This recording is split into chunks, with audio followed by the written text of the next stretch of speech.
ঢাকা বিশ্ববিদ্যালয়ের কেন্দ্রীয় ছাত্র সংসদ নির্বাচনে আমি সেই ইসলামী ছাত্র শিবিরের প্রথম সভাপতি ছিলাম ঢাকা বিশ্ববিদ্যালয়। তখন আমরা প্রকাশ্যে নামাজ পড়তে পারতাম না, ইসলামের দাওয়াত দিতে পারতাম না। আলহামদুলিল্লাহ এতদিন পর 2024 সালের বিপ্লবের পর ইসলামী ছাত্র শিবির প্রকাশ্যে কাজ করার সুযোগ পেয়ে মাত্র কয়েক মাসের ব্যবধানে ডাকসু নির্বাচনের সংখ্যাগরিষ্ঠতা অর্জন করতে পেরেছিল এবং তাদেরকে অনেক আপনারা ত্যাগ স্বীকার করতে হয়েছিল। এই নির্বাচনের পর এক ছাত্রীকে একজন সাংবাদিক জিজ্ঞেস করছিল, তোমরা কাকে ভোট দিয়েছ?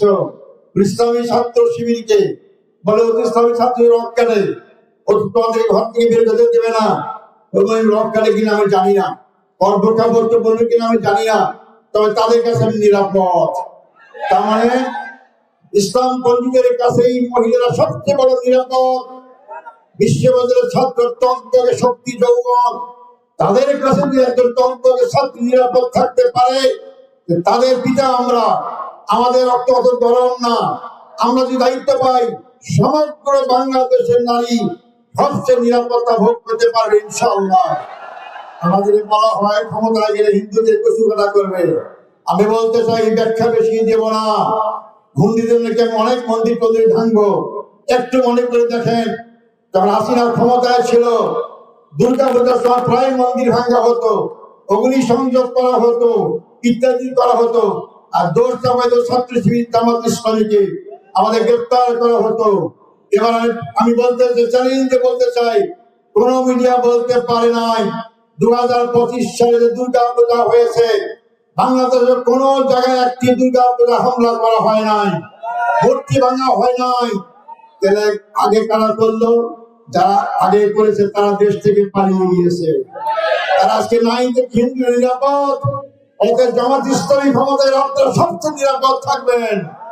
আমরা আমি 24 সালের পরেই মন্দিরগুলোকে পাহারা দেওয়ার নির্দেশ দিয়েছিলেন। জামাতের নেতা কর্মীরা রাত জেগে মণ্ডপগুলোকে পুজো দিয়ে ভাড়া দিয়েছেন, তাহলে কেউ মণ্ডপ ভাঙে আমাদেরকে দোষ চাপাতে না পারে। মুসলিম ভাইরা আপনারা আশ্বস্ত হন, যদি জামাত ইসলামী ক্ষমতায় যেতে পারে, সবাই আপনার জামাত ইসলামীকে নিরাপদ থাকবেন। আপনার নিজেরাই সাক্ষী, আপনাদের বাড়ি কেউ জামাত ইসলামী দখল করে নাই, আপনাদের জমিতে কেউ জায়গা দখল করে নাই, আপনাদের মেয়েকে ঘর থেকে জামাত ইসলামী বের করা নাই। যারা বের করেছে তারাই দেশ থেকে বেরিয়ে গিয়েছে। আসুন আগামী দিনে বাংলাদেশ সবার, শুধু মুসলমানদেরই নয়, বাংলাদেশের নাগরিক যারা তারাই বাংলাদেশের সম্মানজনক নাগরিক। সব নাগরিকের সুখ শান্তি থাকার দায়িত্ব ইসলাম। ইসলাম কায়েম হলে সবাই সুখ শান্তি পেতে পারে। আসুন সেই লোক আগামী নির্বাচনে আমরা আমাদের মতামত আমরা ব্যক্ত করার চেষ্টা করি। এবার নির্বাচন শুধু ক্ষমতা বদল নির্বাচন নয়, এবারে নির্বাচন আদর্শিক পরিবর্তন নির্বাচন, এবারে নির্বাচন সন্ত্রাসমুক্ত বাংলাদেশ গড়া নির্বাচন, এবার নির্বাচন আধিপত্যবাদী শক্তির হাত থেকে সম্পূর্ণ মুক্ত হয়ে স্বাধীন সর্বহ বাংলাদেশ মাথা উঁচু করে দাঁড়াবার নির্বাচন। সেই নির্বাচন আমাদেরকে জনগণকে এগিয়ে নিয়ে আসতে হবে। গণজোয়ার সৃষ্টি হয়েছে, আমি যত জায়গায় গিয়েছি গণজোয়ার সৃষ্টি হয়েছে। এই গণজোয়ার দেখে অনেকে আবল তল করা শুরু করেছেন, অনেক জায়গায় হামলা করা শুরু করেছেন। হামলা করে জামাত ইসলামী স্তব্ধ করতে পারবেন না।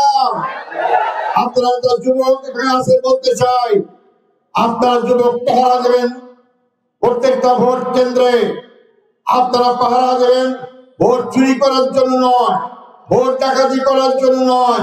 তবে যারা ভোট দিতে বাধা দেবে, তারা ব্যালট বাক্স ছিনতাই করতে আসবে, তারাও দুহাত নিয়ে আসবে। আপনারা দুহাত আছেন, তারা যেন দুহাত ফেরত নিয়ে যেতে না পারে। আমরা কোনো ভোটাধিকার নষ্ট করতে দেব না ইনশাআল্লাহ। আমরা জীবন বাজি রেখে এতদিন চলে আসছি, আমাদের পাওয়ার চাওয়ার কিচ্ছু নেই। 10 জন নেতা দুনিয়া থেকে বিদায় নিয়েছেন। আমরা বাংলাদেশের সোনার বাংলা দেখতে চাই, আমরা বাংলাদেশ স্বাধীন বাংলাদেশ দেখতে চাই, আমরা বাংলাদেশ জনগণের ইমান আকীদা চেতনার বাংলা দেখতে চাই। সেই লক্ষ্যে আমরা দাঁড়িপাল্লায় ভোট দিন।